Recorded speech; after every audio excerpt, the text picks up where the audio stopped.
안녕하십니까. 오늘은 한미 정상회담 가운데 한미 원자력 발전 동맹을 강화하기로 한 데 대해서 말씀드리겠습니다.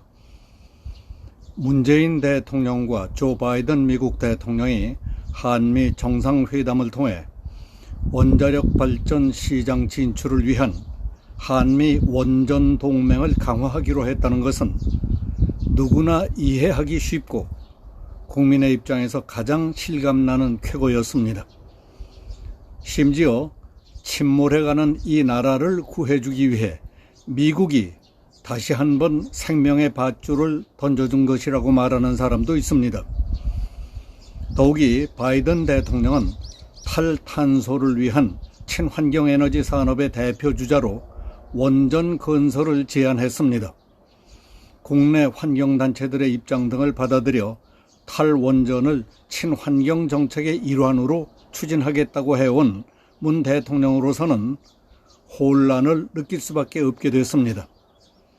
탈원전을 목숨같이 여겨오던 문 대통령의 합의 배경에 관심이 쏠립니다. 문재인 대통령이 정말 판도라 영화 한 편을 보고 그랬는지, 그렇지 않으면 악마의 유혹에 빠졌었는지는 알 수 없지만은 취임 후 첫 번째 정책 과제로 호기 있게 내건 탈원전 선언은 눈부시게 발전하고 있는 대한민국에 딴죽을 거는 국가 자해적인 정책이었습니다. 탈원전의 부작용은 곳곳에서 일어나고 실패한 정책이었다는 사실이 속속 입증되고 있습니다. 산업 생산에 영향을 미쳐서 제품의 생산 단가가 높아지고 있습니다. 상품 수출에 문제가 생길 수밖에 없습니다. 전문 인력들의 해외로 빠져나가고 그동안 축적된 세계적인 기술이 새나가고 사장돼 가고 있었습니다. 특히 중국에서 우리의 기술과 인력을 탐내고 끊임없이 유혹하고 있습니다. 폐쇄된 원전 대신 비싼 값으로 전기를 생산해 메꿔야 하는 한전은 막대한 생산비 압박을 받기 때문에 한전의 전기 생산비 압박을 국민이 메꿔줘야 할 형편이 됐습니다. 그래서 경제계, 학계, 국민적 반대가 점점 거세지고 있습니다. 그래도 대통령은 눈도 끔찍하지 않고 계속 딴소리만 되뇌이고 있었습니다. 그는 2017년 6월 19일 탈원전 선언을 하면서 국민 안전을 최우선으로 하는 청정에너지 시대, 이것이 우리의 에너지 정책이 추구할 목표라고 확신한다고 피를 토하듯 외쳤습니다.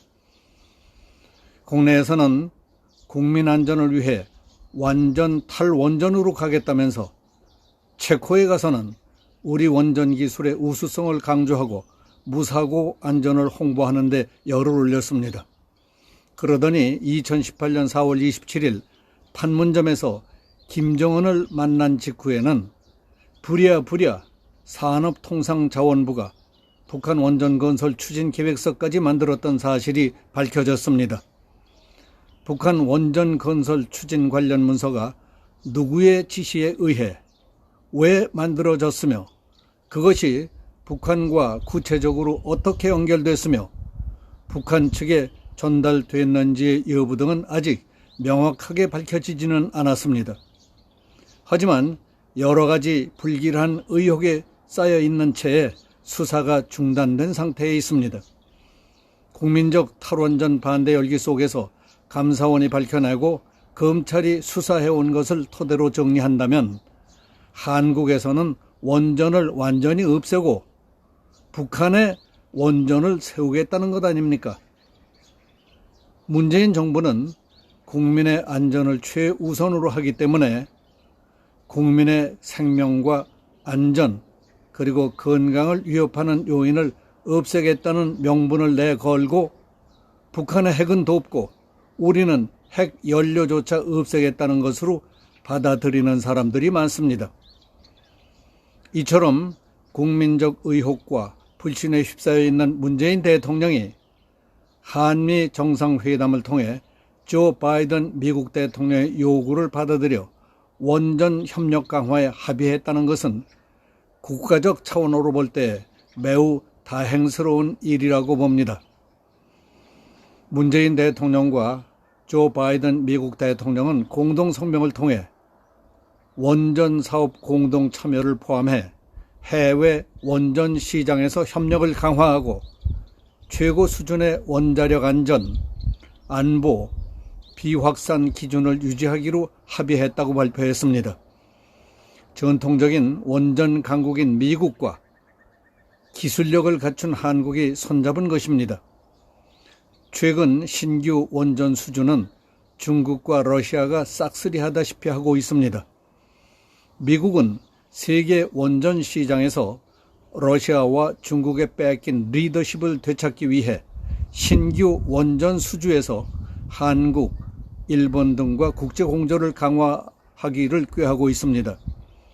아랍에미레이트에 수출한 바라카 원전 1호기가 지난 4월 6일에 상업 운전에 성공함으로써 우리 한국은 미국, 영국, 프랑스, 러시아, 캐나다에 이어 세계 6번째로 수출 원전을 실제로 운영하는 국가가 됐습니다. 정부 당국자는 원전 강국인 미국의 기업과 우수한 기자재 공급망과 바라카 원전 1호기 상업운전을 성공시킨 우리의 기업이 해외 원전 공급망을 갖추게 된다면 주문을 받는 경쟁력과 한미 두 나라 원전 생태계 강화에도 크게 기여할 것이라고 밝혔습니다. 대형 원전 이외에 차세대 원전으로 꼽히고 있는 소형 모듈 원자로 SMR 분야에서도 두 나라의 협력 가능성이 매우 높습니다. SMR은 용량이 기존 대형 원전의 10분의 1 수준으로 새로운 설계 개념을 적용해서 안전성과 활용성을 대폭 높인 원전입니다. 10년쯤 뒤에는 세계 원자력 시장을 주도할 것으로 전망될 뿐만 아니라 빌 게이츠가 탄소 배출을 줄이기 위해 주목한 기술이기 때문에 급속도로 시장이 확장될 것으로 전망됩니다.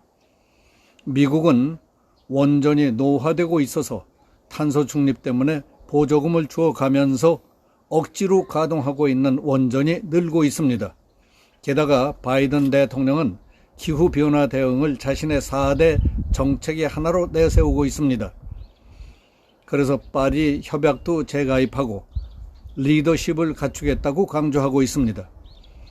우리 입장에서는 바이든 미국 대통령이 내놓은 이처럼 중요한 의제를 거절하기 어려웠을 것이라는 분석도 있습니다. 이 합의 때문에 문 대통령의 레임덕은 더 가속화될 것이라고 해석하는 전문가도 있습니다. 어떻든 한미 원전 동맹을 강화하기로 했다는 것은 침몰해가는 이 나라에 다시 되살아날 수 있는 기회가 주어진 것으로 알고 재도약의 계기로 삼아야 한다고 믿습니다. 여기서 마치겠습니다. 감사합니다.